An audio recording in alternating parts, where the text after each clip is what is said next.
بهادي العبد والمرشدة عليم في حالة عبادة، شكيت حالي له قهر العدا كم من ضعيفين الإرادة.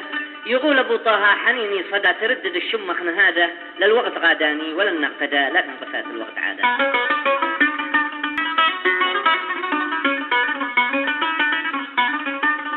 عزيزي المستمع، كتب هذه القصيدة قصيدة المعاناة الشاعر محمد أسعد المخلاني أبو طه.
يقول أبو طه حنيني صدى تردد الشمخ نهادى، لو تغاداني ولن نقتدى لكن قست الوقت عادى.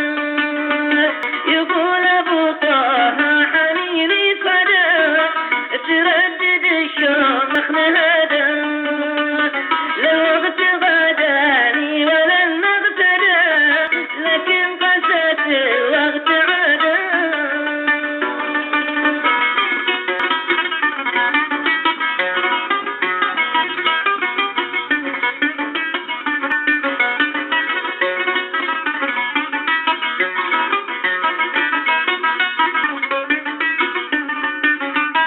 وصاحب اللي هو بطعني بدا وحرمت بالعين رقاده، من بعد ما كنت احسبه مقتدى اصبح ولد عبده جاده. وصاحب اللي هو بطعني بدا وحرمت بالعين رقاده، من بعد ما كنت احسبه مقتدى اصبح ولد عبده جاده.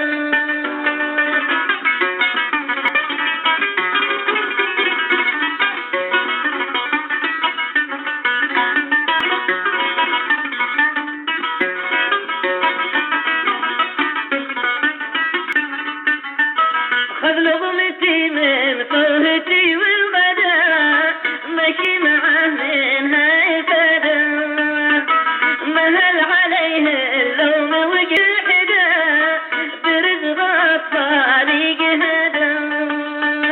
خذ لظمتي من صهتي والغدا مشي معه منها إفادة، مهل عليه اللوم وجه الحدا برزق أطفالي جهادا.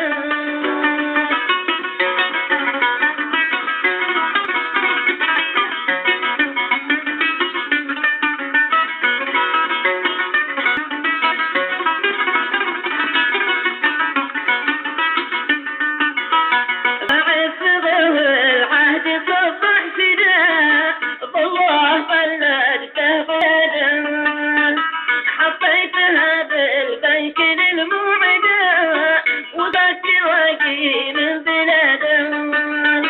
بعد صبر العهد صبح فداء بالله بلدته بلادا، حطيتها بالبنك للموعدة وضعت واجي من بلاده.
يحكم بعدل الواحد الأوحد يا رب نطقنا الشهادة يوم البشر كلهم بنطق شدا من هولها جات من بلدا يحكم بعدل الواحد الأوحد يا رب نطق الشهادة يوم البشر كلهم بنطق شدا من هولها جات من بلدا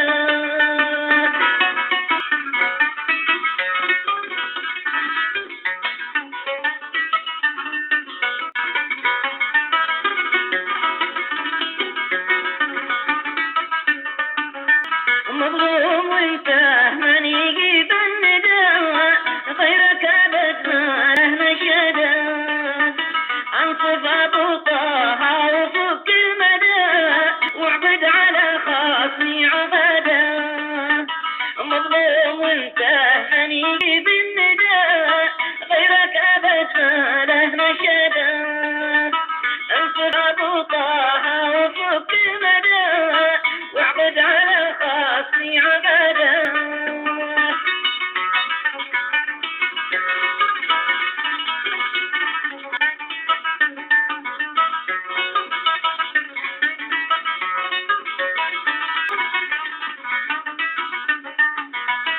انصف ابو طه وفك مدى واعبد على خاصني عبدا خله يشوف الفجر ليل اسودا نكاد من يظلم نكدا انصف ابو طه وفك المدى واعبد على خاصني عبدا خله يشوف الفجر ليل اسودا نكاد من يظلم نكدا